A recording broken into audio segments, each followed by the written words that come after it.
The nation's leaders are rightly focusing on, firstly, keeping the elderly safe from this virus, then keeping businesses alive and, in turn, trying to prevent an unemployment hemorrhage. Although, as we've seen today with just Qantas, that could be the toughest challenge.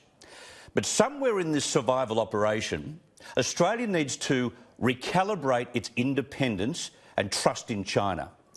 We learnt today via a respected independent Chinese media outlet, Caixin Global, that Chinese laboratories identified a mystery virus as a highly infectious new pathogen in late December.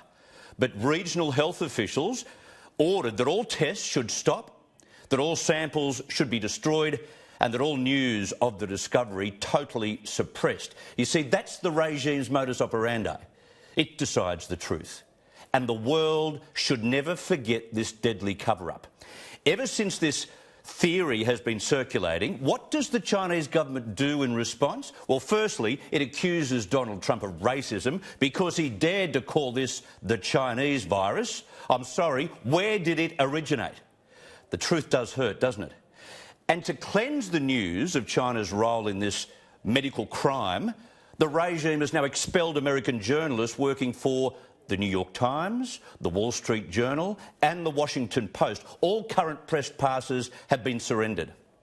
And added to this, Chinese authorities are now planning on extending this Cold War into a physical altercation. Chinese state media conducted a television panel discussion earlier this week on the benefits of using an electromagnetic pulse weapon against American warships that enter the South China Sea.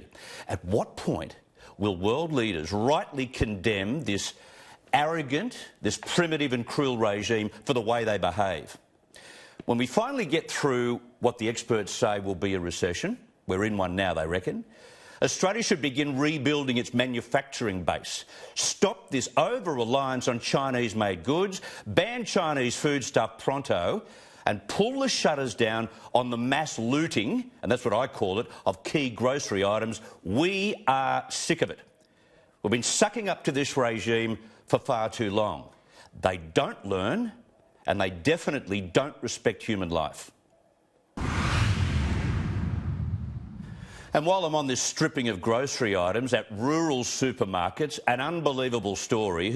It's unforgivable, this stuff. The photographs don't lie. It's being carried out by well-organised Chinese gangs who are bussing out to locations in the central west of New South Wales and also in central Victoria to strip the shelves. As if those in the bush haven't dealt with enough. Speaking on radio today, Home Affairs Minister Peter Dutton, let them have it. We do have, I think, some people that are profiteering, so that is they're hoarding not for their own consumption. I think they're either sending some of the product overseas or they're selling it in a black market arrangement in Australia. I'm going to come after those people. I'm not so sure how he plans on stopping this because it's done in secret, it's done without much notice. But the first move would be for members of the public to call them out. And what are they doing with all these groceries anyway? Groceries which obviously would have been stripped from city stores as well. It's just more obvious in a country town. Well, maybe it's the same destination as all that baby formula, China. Now, this week, photos appeared on Facebook allegedly taken by a father and an airport worker, his name's Matthew, which showed 3-ton pallet loads of baby formula sitting on the tarmac at Sydney Airport. They were about to be flown to Hong Kong. The worker said he was infuriated by this because he and his wife were struggling themselves to source formula for their baby daughter. Matthew's wife went to 17 supermarkets this week in search of formula.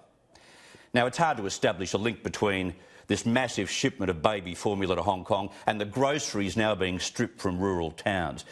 But there's a clear parasitic pattern which I think Australians detest. To think that rural Australians are now the new targets of this outrageous selfishness is just beyond the pale.